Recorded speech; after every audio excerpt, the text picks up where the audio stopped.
What if I told you that the dream you're most afraid to pursue is actually the one that will transform your life? Right now, there's something calling to your heart, and maybe it's starting that business or writing that book you always wanted to write, or maybe it's a major career change in your life. But fear has you frozen. Today, we're going to flip the script on fear because here's the truth. Fear isn't your enemy trying to protect you. It's your internal GPS pointing directly towards your purpose. And in the next few minutes, I'm going to show you exactly how to decode that fear and turn it into your greatest ally.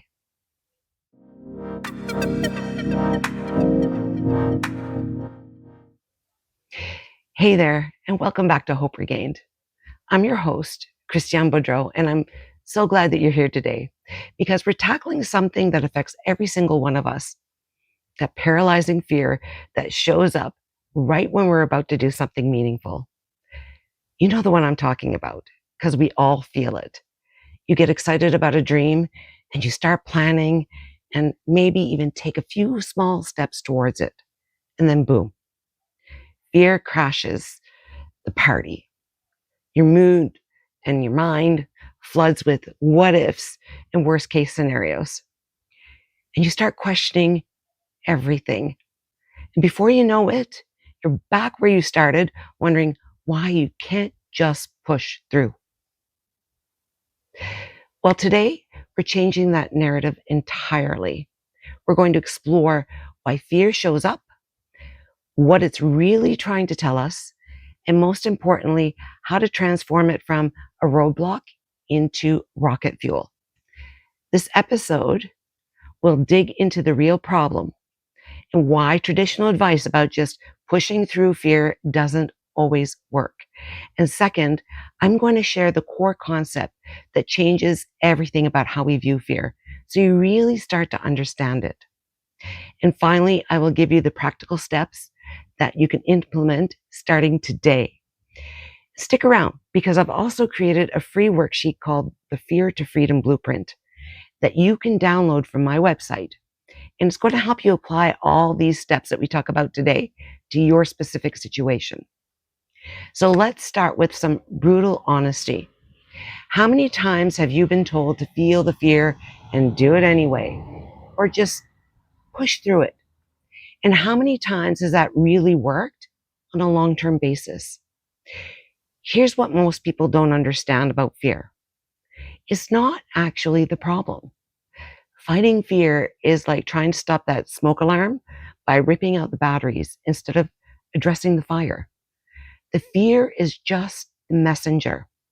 The real problem is that we've been conditioned to see fear as weakness, as something to overcome or ignore. But here's what I've learned through my own journey and working with several people. Fear is not the opposite of courage. It's the compass that points towards what matters most to you. So if you think about it, you don't feel afraid about things you really don't care about. You don't lose sleep over somebody else's dreams. Fear only shows up precisely because something really matters to you deeply. But here's where it gets tricky. Our brains are wired for survival, not for success. Every time you consider doing something new in the unknown and something that could change your life, your brain interprets it as potential danger. It doesn't matter that the danger is just your ego or your comfort zone being tested. Your brain treats it like a saber-toothed tiger. This is what I call the dream paradox. The things we want most are often the things we're most afraid to pursue. Why? Because they matter so much. Because they represent who we could become, not just who we are right now. I see this all the time. The person who dreams of starting their own business, but stays in a job that they hate because at least it's secure, it's safe. Or the artist that keeps their work to themselves, Because what if people don't like it? It shares at vulnerability. The person who wants to write a book but never starts because what if I don't have anything important to say, or nobody wants to read it, nobody cares. Here's the kicker. We think we're protecting ourselves from failure, but we're actually guaranteeing a different kind of failure. The failure to become who we're really meant to be. The only failure greater than not succeeding is not trying at all. So think of it that way. And the cost of not trying, it really builds up over time. It doesn't just cost you the dream. It costs you the confidence that comes from taking action, the growth that comes from facing challenges, and the deep satisfaction that comes from living authentically. So the problem isn't that you're afraid. The problem is that you've been taught to see fear as a red light, when actually it's a green light in disguise. So let me share the concept that changes everything. Why don't you try looking at fear as information and not instruction? So when fear shows up, it's not actually telling you to stop. It's giving you data. It's highlighting what's important, what's unknown, and what needs attention. The key is learning how to decode what your fear is actually telling you. I call this the fear translation method. Instead of asking, how do I get rid of this fear? Start asking, what is this fear trying to tell me? So let me give you a couple of examples to put it into perspective. If you're afraid of starting that business, your fear might actually be telling you, this matters to me, and I need to do my research first. Maybe build some skills or create a financial cushion, put away some savings, or possibly start off small while you're still working in your full-time job. If you're afraid of putting your creative work out there for others to see, your fear might be saying, this is really vulnerable and it's meaningful to me. So I need to find the right supportive community. And remember, not everyone needs to like it. There's no way that everyone is going to like everything about us or what we share.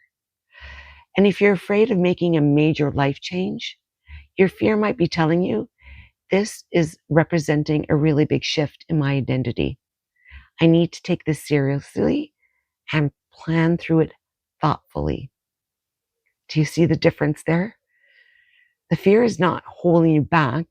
It's just showing you what direction you need to take first before you take those steps. It's not saying don't do it. It's saying do it thoughtfully. So here's another way to think about it. Fear is not your enemy trying to stop you. It's your inner wisdom saying, slow down and prepare properly. But here's what's beautiful about this approach. When you start treating fear as information instead of instruction, something magical starts to happen. The fear doesn't go away. Let's remember that. And you don't want it to, because that fear can be turned into a better energy later. But it transforms from paralyzing anxiety into useful energy instead. I learned this the hard way. For years, I let fear keep me from pursuing what mattered most to me. Every time I felt scared, I thought it meant I couldn't do it or I shouldn't do it. I was waiting for the fear to go away before I took action. But then I realized something. The people I admired most, the ones living meaningful lives and making a real impact, they felt fear too. The difference was they danced with it instead of running away from it. They understood that fear and excitement are actually the same physiological response in your body. The only difference is the story you tell yourself about what you're feeling. So that flutter in your stomach before your first date, or before giving a presentation in front of a room crowd of people, or before launching something new. That's the same feeling, whether you call it fear or excitement. The physical feeling is identical. What changes everything is how you interpret it. The difference between fear and excitement is often just the story we tell ourselves about what we're feeling. This is why some people seem fearless. They're not actually without fear. They've just learned to reframe it.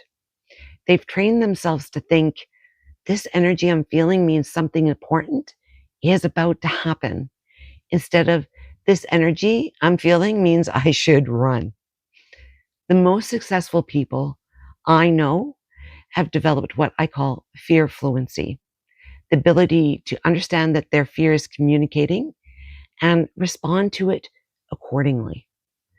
They don't let fear make their decisions, but they don't ignore it either.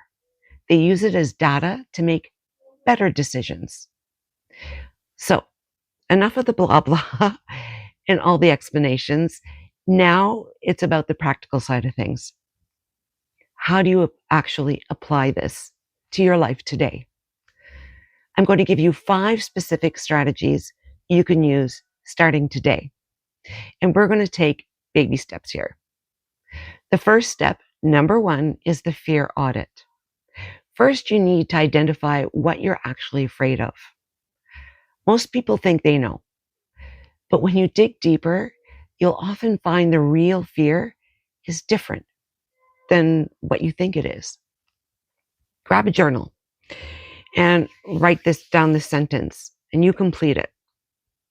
I'm afraid that if I pursue, and name your dream, then fill in the blank as to what the consequences or the worst case scenario is going to be.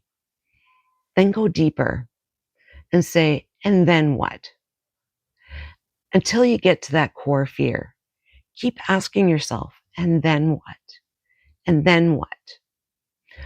Often what you'll realize is that you're really not afraid of failure. You're afraid of what failure might mean to you. Or you're not afraid of success. You're afraid of how success is going to change you, your relationships, your lifestyle. Most of all, of what you know today. It becomes the unknown. Step number 2 is the reality check. Once you know what you're really afraid of, ask yourself, is this fear based on fact? Or is it based on assumption? Most of our fears are based on the stories that we've created within ourselves, that we've built up, and not actual fact or evidence.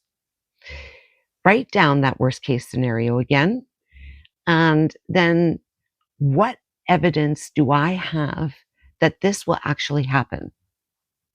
Usually you'll find that there's very little evidence, and usually it's most of our own imagination and racing thoughts that have filled in those blanks. Step number 3, the preparation protocol. Remember, fear usually shows up when we're not prepared. So get prepared. It's easy as that. If you're afraid of starting a business, learn about business.